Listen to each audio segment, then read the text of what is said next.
speaker, we do want to just say that we know everybody in here has got lots of talent and lots of opinions and lots of ideas and lots of suggestions and recommendations.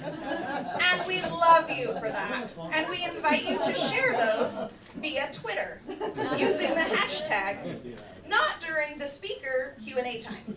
So we love that you want to share, and we welcome you sharing all of those tips through Twitter on the hashtag, and then just asking questions in Q&A. Thanks.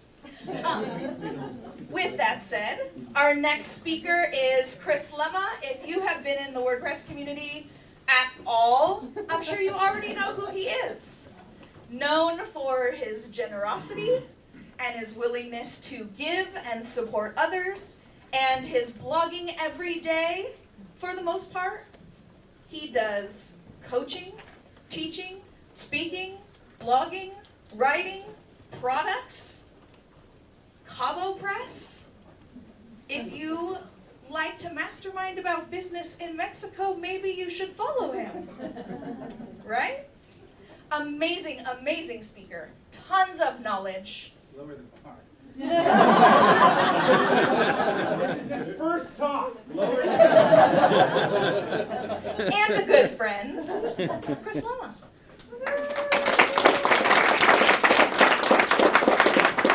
Stanford University is one of the most difficult universities to get into. It is so difficult that less than 7% of the applicants even get a look, even get a chance at saying, yes, I'd like to go to Stanford. And so you can imagine, with the number of people that apply to Stanford, these kids are top grade A, 4.0 average or more, because if you get an A in an AP class in high school, you get an extra point, and so 4.2, 4.4, 4.5 GPAs. SAT scores, on average, of the applicants at Stanford, the SAT scores in math, over 780 points. And you're like, that's nearly perfect. And yet, every year, there's a couple students that get in that leave you scratching your head because their grades are just okay. And by okay, we mean like a 3.5. But comparatively, that's low. And every year they turn out to not be in a varsity sport or not be in some form of extracurricular activities, of leadership, of anything. And you're scratching your head going, how in the world did this person get in? Right about now you're thinking, how in the world does this apply to membership plugins at all? Well, one of the questions I get more often than not is when I said, hey, I decided to look at 30 membership plugins over the course of this last summer and review each one of them. People were scratching their head going, God, that sounds like a lot of work. Why would you do it? And I tell them about my young friend at Stanford who got in with a lower GPA and lower test scores than anybody else. Because every day after school, while other people were going and doing their tons of homework to get the A, and he just did a little bit of homework and got a B, while other people were in varsity football or varsity soccer or varsity something, he would go hiking 1 to 2 hours a day and just hang out, take pictures, selfies. Look, I'm on the top of a mountain. While he was doing that and everyone else was working hard, he also got really into environmental impact. And so he got a little grant from a little company, and he did this little experiment, and then he did another little experiment. And by the time he wrote his essay, he was a local authority on eco-friendly stuff on a high school campus. He had worked with the school to create a solar panel on top of one of the maintenance sheds and things that he was doing to do that.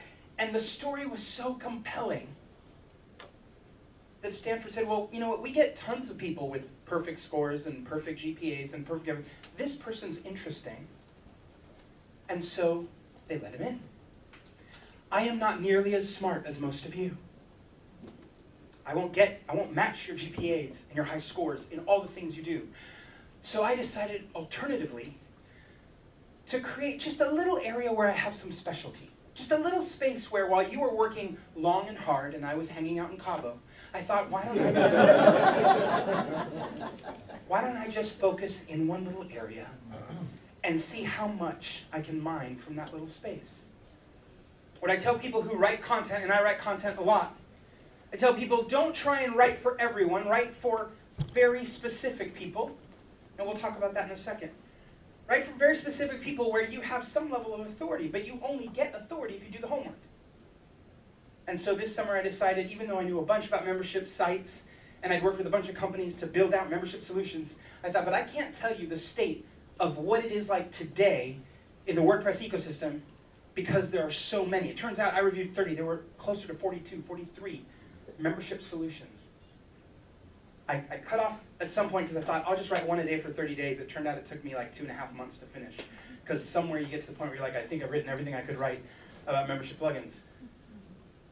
And so what I want to do is I want to share with you some of what I discovered this last summer as I walked through that. Does that make sense? Yes. Awesome. How many of you have ever written a plugin? I know this is the beginner track and user track, I get that, but okay, some of you. How many of you have ever marketed a product? Some of you more marketers in the room. Awesome. How many of you have ever written a review of any sort on your website or blog or something like that? Awesome. Okay, great. So we're going to cover tips from all of those things. And then how many of you want to know what's the right membership plugin for either you or your client? Some of the rest of you. Awesome. So we're going to cover all of that in the time we have today. Make sense? Yes. All right, let's do this. So first, let's talk about product development. Because when you are looking at 30 products that fundamentally say the very same thing, like this is what we do, you're like, we should probably evaluate these in some way and see what we can learn. So here is one of the most important things to understand. When you're building products, more than likely your focus is how to achieve the technical notions of what you set out to achieve. And so you focus on features. And more than focusing on features, the engineers in you or the engineers on your team focus on making sure the feature works right. But that's not where the game ends. Because every single one of you that raised your hands when we were talking about, I'd like to figure out what the right membership site is, membership plugin for my site or my customer site, trust me when I tell you, you all have aspirations beyond the selection, installation, and activation of a membership plugin. If you don't, you need to find a new job. Right? Nobody wants to just be like, oh, I'm so glad that I found the right plugin. No, the whole reason you're getting the plugin, because you want to do something else. You have aspirations beyond the plugin. You want to run a business, or you want to make money, or you want to create a community. You want to do something beyond the selection and use of the product. And yet, people who build products tend to stop with, I got the feature working. It's not okay. So you have to think through beyond the nature of building the product to the aspirations of your customers. Does that make sense? Yeah. Awesome. Some of you already know that if you're going to do a focus or an effort on user experience, that each one of those words is important and that you can't forget the user in user experience. When I say some, it's probably all of you. Okay, we're not talking about you because you know stuff. We're talking about all the people outside of here, right? All the people who are building out these products, and you know what happens? They forget to do any kind of user testing. They do user testing at the very end of the cycle. Can I tell you about the ugliest building in London? Yes. Would you give me a second to do that? It just won an award just last month. It is now officially the ugliest building in London. If you haven't seen this building, right, it's good news for you because it might kill you. I'm not joking. Didn't work. Oh, there it did. It's on a delay. The ugliest building in London is a building that the people call it the walkie-talkie building. The walkie-talkie building doesn't look like a walkie-talkie, so I have no idea why it's called the walkie-talkie building. But the building is concave. I know I don't want to take you back to the days of geometry. It's curved. And the top of the building overhangs the bottom of the building. And as much as the brilliant developers were who designed this brilliant building and made it look god-awful, they clearly didn't understand the technology behind magnifying glasses. Oh. Because the sun hits the glass, aggregates into a stellar beam of light that shines directly down on a parking lot, and it melted a Jaguar. I wasn't joking when I said the building could kill you. For 2 to 3 weeks in a given year, and for 2 hours a day during those 2 to 3 weeks, the builders discovered after the fact that they should close 2 of the parking lots because they were burning things. I don't know about you, but if I build a building that burns people, I'd get out of town fast. I'm like, nope, that wasn't me. Nope, I have a twin, go find him. Bad news. Here's the reason why I'm telling you about this horrible building. It's not just ugly, it's deathly. Now, you might think, what does that have to do with us? Except if you treat the user experience as something you're going to try and fix at the end, it's game over for you. Now, your plugin may not kill people. I'm going to give you that. I mean, there's a chance it might, but for the most part, your plugin won't kill. But it may enrage them to the point that they might kill someone else. And you don't want to be caught in trouble for that, right? So you don't want to think about the user experience at the end. You want to think about it at the beginning. You want to think about that user and what they're going to do. And you don't want to wait until you've discovered what you've created is a nightmare. So, here's something to consider. As I started looking at these plugins, I was astounded. The average plugin for a membership site has somewhere more than 50, but on average around 50 settings that you can configure. Do you know the worst one has almost 300 settings? Oh, man. It's like 20 pages of settings, and on each page there's 5 to 10 panels. In each panel there's 4 or 5 tabs. Honest to God, if I didn't have to write about that plugin because it was in the list, I wouldn't have, because it was horrible. I felt like killing myself at the end of looking at that plugin. I was like, this is horrible. And that wasn't the settings to, like, you know, do things. It was just to get it set up. And you're like, this is insane. You know what happens when you're in a team and some business person or some designer or some engineer comes by and says, I got a great idea? Well, if you're on that team, you just append it to the next tab. And so they just kept adding features, never thinking through, what's the sum total of this? The worst part of it was, you might set a box in one place and then go change a box somewhere else, clicking it, and nullify what you had just clicked earlier. And you're like, how am I supposed to figure out the combinatorial mathematics related to... Seriously, you're like, it's 300 factorial times 50 factorial over 50 factorial, parentheses 49 minus 1, and parentheses factorial. And you're like, I failed that class. So you need to ask yourself, is it critical, is it crucial that this be here as part of my solution? The next thing, you say, okay, well, what's it going to take for me to do something? Like, if you're building a membership plugin, one of the things you do is you protect content. It's one of the most common things people do. I want to put a membership plugin on my site so I can protect content, and I want to collect payment for doing that. Great. How many clicks does it take to protect a category of content? Now, you can imagine, right? You go inside somewhere and you say, I want to protect things. And then you say, okay, I want to pick the category. And then you say, save. It's like one click. And yet some people are like, well, you're going to have to navigate between 5 pages, and there's going to be about 14 clicks to make that happen. And at that point, you're like, forget this. All right? I don't want to go on and on because not all of you are product developers, but do you get my point? Right? And you as users who are trying to pick a solution, you should download and buy as many as different ones or go read my blog, but figure out, is this what I want? And not just is this what I want for me or is this what I want for my customers, but is this what I want for my life? Because honest to God, if you're clicking and clicking and clicking, maybe we need to rethink life's choices. All right, we ready to talk about product marketing? Awesome. Okay, so when you look at 30 products and they're all promising the exact same thing, Like, maybe we ought to do a little analysis here. Okay?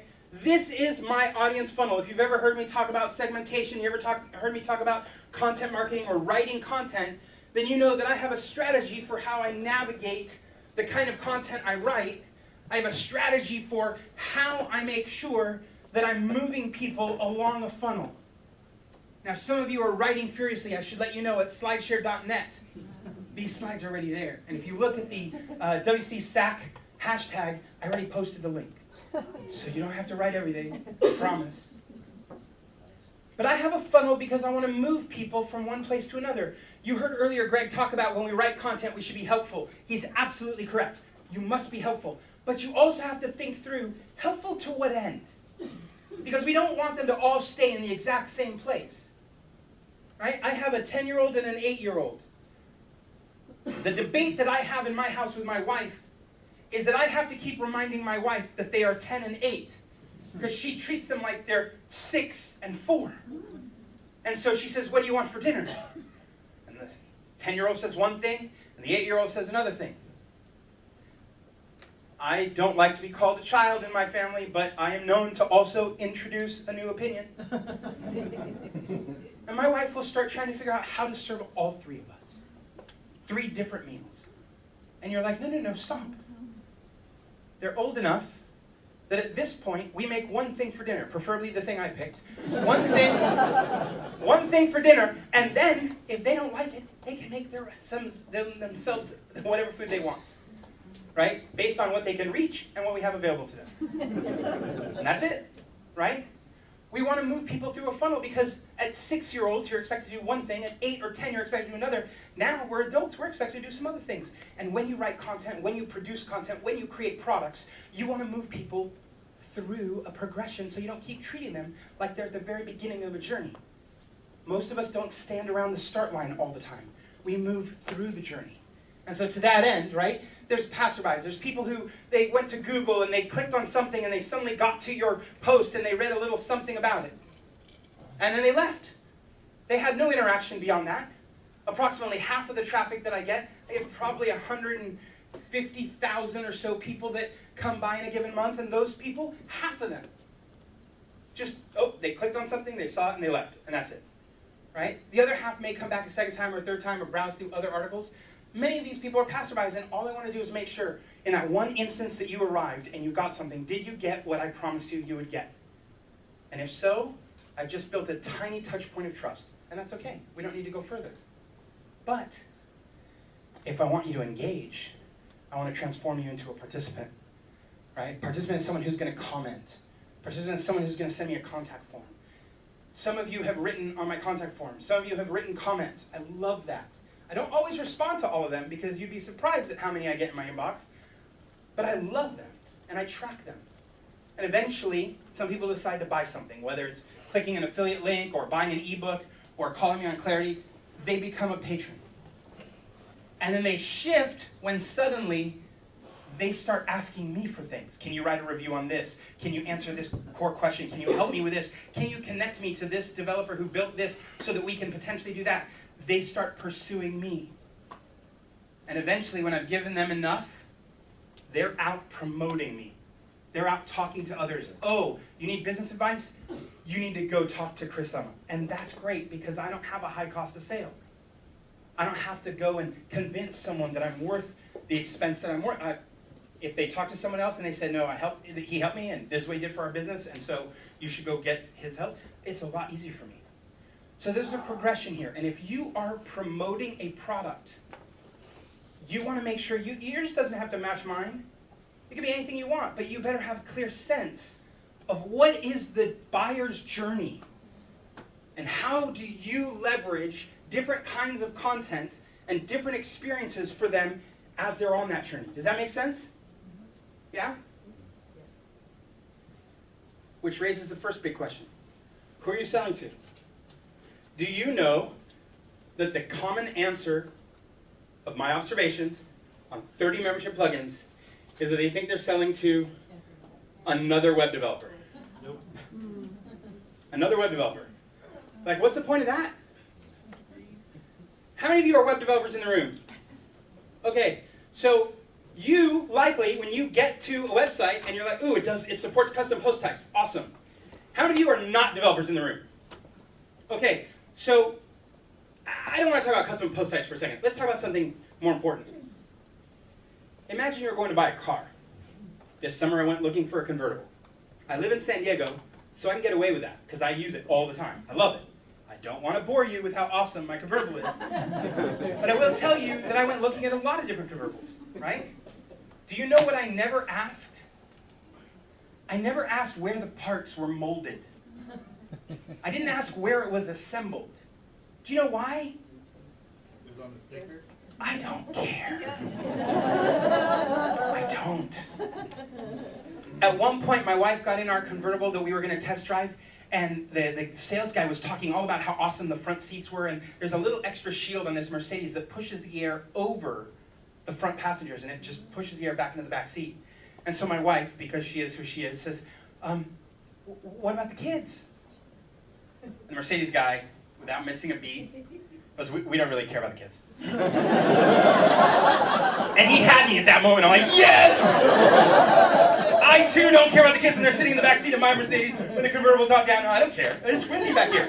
You wear a jacket. Solve your own problem. Because I don't feel any wind right here, because they just pushed it right over. There's a ton of things I don't care about when I go looking for a car. And there should be a ton of things you don't care about when you're buying a product to deliver a benefit you want. And yet, you show up to those pages and what happens? They're telling you all sorts of technological features you don't care about. If you market a product, do not market from the inside out. When you market from the inside out, you start with all the things you care about and you tell everybody outside about it. Market from the outside in. Think about who your customer is and then message to them. That's what personas are. The ability to articulate exactly what kind of buyer you're looking for. Does that make sense? Awesome. When you tell your story, many people have different structures and strategies. I will tell you, if you can't tell everyone what you're good for quickly, you don't understand what an elevator pitch is. Some of you have spent far too long in New York buildings that have 40 floors. No. Elevator pitch, you got like 4 floors, 5 floors. You got 30 seconds. Tell it to us now. What are you solving now? If you want to talk about something in your elevator pitch, talk about pain. What pain are you solving? Talk about gain. What's the gain if someone uses you? Someone uses your product. What do they gain from that? Pain and gain, these things fire off at the back of our brains in such a way that cause us to literally act. I need to talk to you. I need more. Can I take your picture? Can I have a business card? Can I do something? What's your Twitter handle? I need more because you just told me pain and gain in 30 seconds and I need that. Imagine you start with, we support custom post types in a product that protects content. I'm sorry, I didn't listen to anything you said. Elevator pitch, target audience. Who are you for? As much as who aren't you for? Right? The user benefit, key features, and what makes you different from everybody else. Right? If you're building a product, figure it out. Maybe it's a setup. Maybe you can create X kind of site, a membership site, an e-commerce site, in less than 10 minutes. Awesome. Because nobody else can. So take that corner. Make sense? Here's the beautiful thing. When you're writing content, if you're doing it right, if you're answering a core question, if customers are thrilled by what they're finding because they went to Google, they don't feel pitched because they're the active participant. When you go to Google and you search for something and you find a set of articles, you choose which one you click. Now, if you're me, what do I try and do? I try and make sure that all 10 options on that page are my website. Because I don't mind you having freedom of choice as long as it's always landing on my site.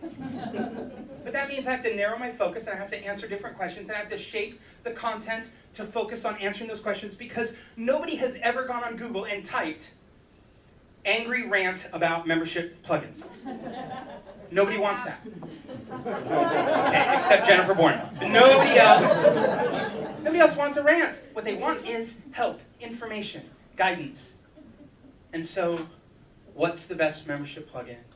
what membership plugin works for associations? What membership plugin does this? How do I use a membership plugin to protect this? These are questions people have, and when they have them, and they see articles, and they click them, they're not being pitched. They had all the choice in the world.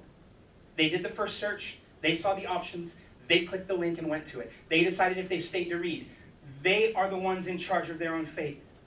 It doesn't mean you can't leverage it, but you're not pitching when you're answering questions and they have the choice to visit or not. Does that make sense? Yep. I can't explain it more clearly when it comes to content marketing and your ability to build and aggregate an audience, solve problems, give guidance, help people, and give them the freedom to choose you. All right. How many of you write any kind of product review? Okay, I want to talk to you for 1 second. I reviewed 30 products and I learned one thing. Okay, nobody reads. Nobody. I know you think you're different. You're like, no, I'm a connoisseur. Nope. Nope. I monitor what you do. And you know what you do? You start at the top, you scan all the way down the bottom. And when you're done scanning all the way to the bottom, you know what you do? You run all the way back to the top and you scan again. You get to a paragraph where you think, this is meaty because I saw the subheading and so I think this is going to be good, but you didn't read it. You scanned it again. And then after you scanned it, you're like, this is I feel like I'm disjointed because this is middle of the paragraph, so I'm going to jump up to the top. And you know what you did? I thought, now I have them, they're going to read. But no, you scanned again. You don't read, and that's okay. But when I started writing these reviews, I explained in my second post of the review, I explained, here's the criteria. I thought, I don't ever have to do this again because I already wrote it. Nope. By the fourth article, someone's like, I don't even understand what these scores mean. Like, what's the criteria? I'm like, well, it's just 2 articles ago. It's part of a series, like, duh. And they're like, why don't you put it in the article, like, duh? And I'm like, okay, you're right. So by the tail end of the series, I started writing the criteria in almost every post, right? Not because I wanted longer posts, but because people don't read. On top of that, what they're looking for is a score. So if you get to the end of my series, you'll notice that every single review that's linked also has a score right there, because people didn't want to read the review. They just wanted to see the score. Oh, it's a scale of 1 to 5, and that got a 2. Nope. 2.7, nope.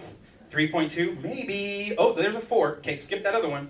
They don't read. So if you're writing reviews, right, use scoring, repeat yourself often, and don't get emotionally attached to your content, because even though you think you wrote the greatest story in the world, nobody reads. Are we good? I know, it's sad news, but let's just move on. All right, some of you are like, seriously, he spent all this time talking, he hasn't mentioned membership plugins once yet. So I just wanted to make sure, right, that you get the maximum benefit from me spending all that time reviewing things, so you go, okay, well, that was actually helpful for me. Thank you, right? Now let's get into the stuff that you really care about. All right. I looked at several different criteria. And each of these criteria was critical, not from my perspective, not because I wanted to say this is what's most important. I looked at the criteria because for the last several years, not only have I written a lot about membership plugins, I've also taken a ton of calls on Clarity. Clarity is a service where you go and register at clarity.fm, you register with your credit card, and then you get to request my time, like a call. I want to call with Chris. Maybe you schedule a call for 15 minutes. It costs you by the minute. But if you only talk for 3 minutes, which I had one client do, we talked for 3 minutes, all he needed was one question, I gave him the answer, he's like, I'm good. We hung up. I didn't keep him on the line long, I don't want to. I want to get on and off. But he paid, and he pays about $6 an hour, so $6 a minute. So it's awesome, $6 an hour would suck. $6 a minute, but that's where it makes sense for me to take the call, right? At $2 a minute, I'm not interested. So I do a lot of these calls. I just crossed over 175 calls on Clarity. A majority of them, 85% of them, are related to membership stuff. So when I went to do this analysis and I created this criteria, the criteria is based on people who have questions. One of the first questions they care about is, well, how hard is it to set up? How fast can I get it installed and running? You know why? Now again, this isn't you. There's an incredible number of people who sign up for a job that they don't know exactly how to do, and then wait till the very last weekend before it's due to present to the client, and then they're scrambling. I get a ton of calls from people in that spot. I don't recommend, I know it's not you. You look way too smart to be that audience. But seriously, there are some people out there who wait to the last minute and they still don't know what, and they're like, I need something fast. And you're like, okay, well then take these off your list, right? S2 Member Pro, okay? The reason S2 Member Pro, Digital Access Pass, otherwise known as DAP, and Wishlist Member, the reason those are names you might recognize is because they're the oldest plugins in the space. They have the most articles written about them, they have the most backlinks, Google brings them to the top of the surface more often than not. They are not necessarily the best. They're not necessarily in the top 5 or top 10. Okay, so if you want ease of use and speed, S2 Member is not going to be your thing. IBM's Exchange is incredibly easy. It doesn't have every feature under the sun, but it's incredibly easy and fast to get started with. Does that make sense? All right, let's look at the next criteria, and we're going to run through some of these just to get ourselves to the Q&A. The next one is multiple accounts. It turns out it didn't used to be a thing, right? When all we were doing was protecting content, you just signed up and you were in the silver plan, and if you wanted to upgrade, you got to the gold plan. And if you wanted more access, platinum. But people started using membership plugins for like courses. Course, you know, A and B and C and D. And what if you want to register for course A and C but not B? You need to be able to sustain multiple concurrent accounts. Now, Paid Memberships Pro is not the worst of this, but it's the one that has the most benefit, and it's relatively easy to use, and it's super awesome, and it's free, except it doesn't do this. And so people get into it, they start using the product, and then discover when they finally need to do the thing they need to do, that it doesn't do it. And that's frustrating. So you need to know, what do you need to do, right? WooCommerce totally supports it, right? And they have a memberships extension, a subscriptions extension, makes it really easy to do that. Payment gateways, right? Now, most of us know that everybody wants PayPal. It turns out they've done studies where people pay with PayPal and they don't even trigger in the brain the notion that they've just spent money. Like, that's crazy to me, but it happens because maybe you sold something on Etsy and so the money went into your PayPal account. Maybe you didn't tell your husband or wife that you even had the PayPal money there, and so then you found something you liked and you clicked pay, and it just went right through, and you're like, it was free money and I didn't even see it and it never got to my account. So it triggers something different, and you're like, I didn't pay, I didn't spend any money. But you did, it was real, it was PayPal. So you probably all want to use PayPal on your sites just because it lets certain kinds of people use it and pay. So you want PayPal, but you may also need something different. You may need something else, and the moment you start needing other things, and especially if you're in other countries and other places, you're going to need other things, and that's where you're going to suddenly discover, wow, many of these membership plugins don't support a ton of gateways. If you just want Stripe, right, great, but suddenly you want American Express in Canada, or you want an Australian gateway, and then you have to start looking elsewhere. Card66 is fantastic for that kind of thing. Dripped content. Okay, the thing with drip content is you're going to publish content, but you don't want the customer to come in, log in, download everything you've ever created, get out, ask for a refund within 24 hours, get paid, and they took all your content, and they spun up a new website. And this happens. I'm not lying to you. It happens. So what do you want to do? You want to say, well, this much you get this month, and next month we'll release a little bit more, and then the next month after that. Okay, some of them don't do this at all. Members, which is a fantastic plugin by Justin Tadlock. Low level, roles, and responsibilities, and it lets you, as a developer, do tons of great stuff. It doesn't touch this, right? But MemberPress totally does. And so you're like, ooh, this is good news. Make sense? Awesome.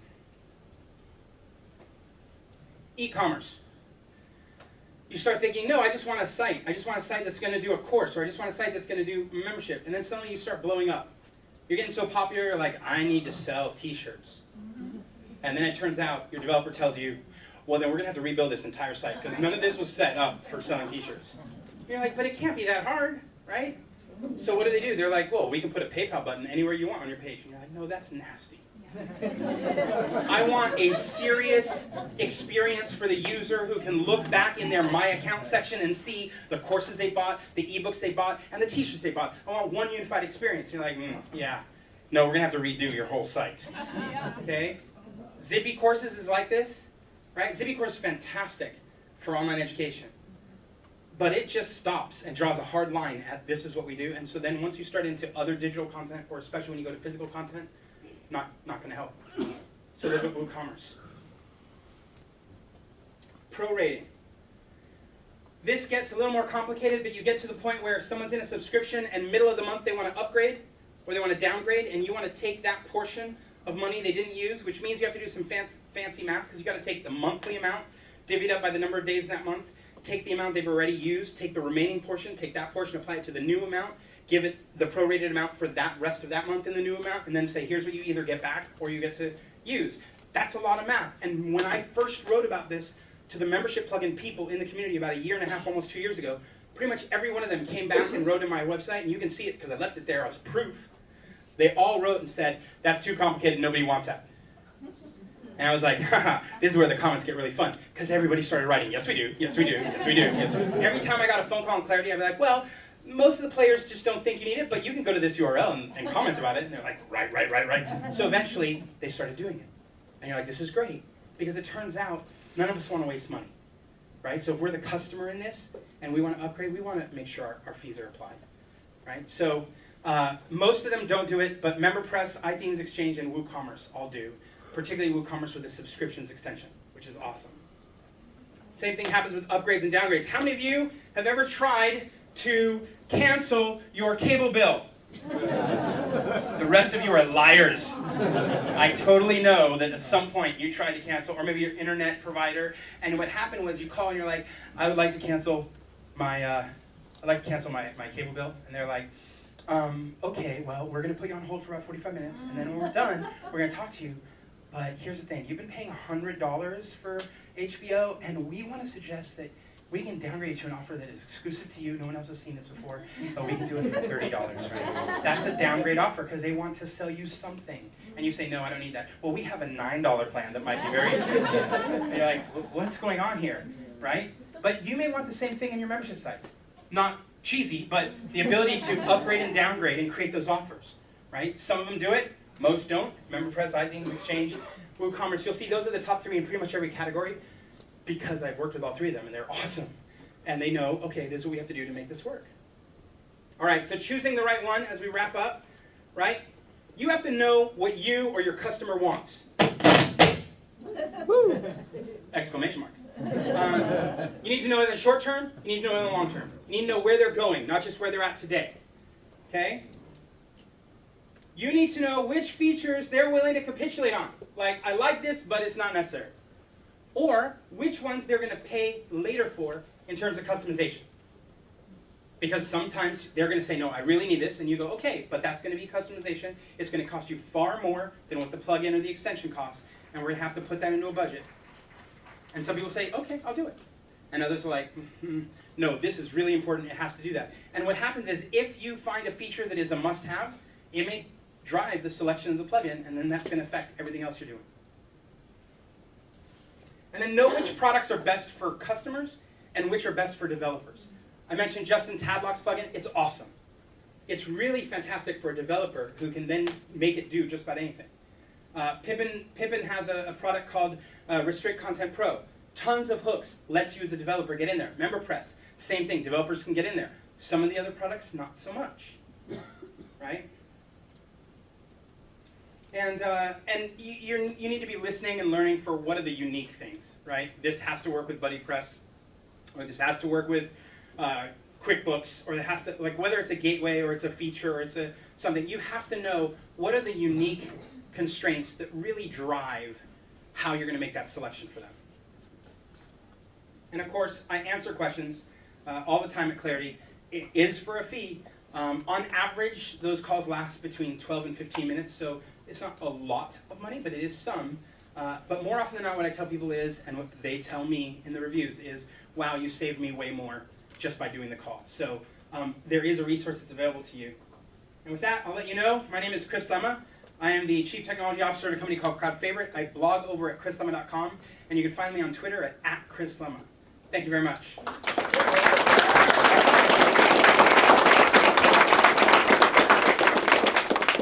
So if we did this right, and I think we did, we now have 10, 15 minutes of Q&A if you have specific questions, and then we're going to let you out just a minute or two early, as Jennifer promised at the beginning of the morning, so that you guys can get into the lunch line before everybody else. All right, so question. Yeah. You said that you measure on your site. Can you suggest some tools for measuring user and gathering user feedback? Okay, so the question is, I mentioned that I track and I measure all sorts of engagement on my website. So I happen to use a product called Agile CRM with combination of integrations, but it'll integrate to my website, so it'll bring over all the people that comment. It'll bring over all the people that comment, and then it has lead scoring in it, so I can score people. So every 6 months I'll go through and I'll clear out people who may have only commented once or twice, but if they've commented more than 5 or 8 times in a 6-month period, then I'm going to give them another set of points, and then I track it and follow them, because I want to see, okay, are those people buying ebooks? Are they calling on Clarity? Are they engaged in CobblePress? Like, what are they doing, and how am I connecting so that I can move them forward in the funnel? What about, you said that you can see like scroll depth and things like that, like how people are scanning your pages? Oh yeah, there are a bunch of tools. It's a heat map product from a guy in another country who, Hotjars, it's not Hotjars, it's, I'll tweet it, but it's I think it's a Western European, because it's named funky or spelled funky, and so but I have it. And it does a heat map of where you're spending time and where you're clicking and all that kind of stuff. It's very cool. Awesome, thanks. Other questions? Oh, one over there. Hey Chris, I got a question for you. What's the best membership site for an evergreen type school that you're just delivering PDFs and content? Best membership plugin for that? Yeah. How How about SaaS versus plugins? Well, on the plugin side, I'd probably go with MemberPress. It'll give you everything you need and at an affordable rate. As a SaaS, there aren't a ton of SaaS solutions that are fantastic with WordPress. One of them that does is MemberMouse. But if you're trying to do anything funky, you're going to find that that code is obfuscated, and that's really not a happy play with the GPL in our community. So I don't really recommend it, but it is out there. There are other SaaSes that are not WordPress at all, right? Kajabi, and they're coming out with a new one, and several others. And so you can look at those. It just depends. Are you building the entire solution off WordPress and doing your own thing, or are you trying to integrate it to the rest of your content marketing strategy? That's a follow-up. When you start, you probably need to start with WordPress. So what's the simplest, easiest way for somebody to start with their membership site that does education? iThemes Exchange to start, but you might look at, are there things you're going to need, and therefore maybe you go to MemberPress. Thanks, Chris. Yeah. I just want to thank you for going over how to evaluate plugins. That's the largest, most difficult part of WordPress. Yeah. Evaluating well, you just said thank you, but the evaluating plugins is a kind of a pain in the butt. And one of the things you have to know is you have to define the criteria first. I've had plugin owners who got scored low actually thank me and go, hey, you set up a criteria. No one has ever told us what the criteria is. You set up a criteria. You made it very clear what it takes to score well. You've given us data, and our whole team is working on this. You're like, awesome. That's great. Yeah. So I don't know if it's my imagination. It seems like plugins are getting updated more and more frequently, and there's no way for me to know when I choose a plugin that there are going to be major updates coming out that are going to just make my life really miserable and break everything. It's a good question. So,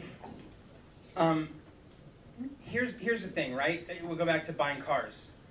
If you're going to buy a car, maybe you're going to find, right? You're driving down the street, and here's the main avenue. It's Auto Row, and you see names you know, right?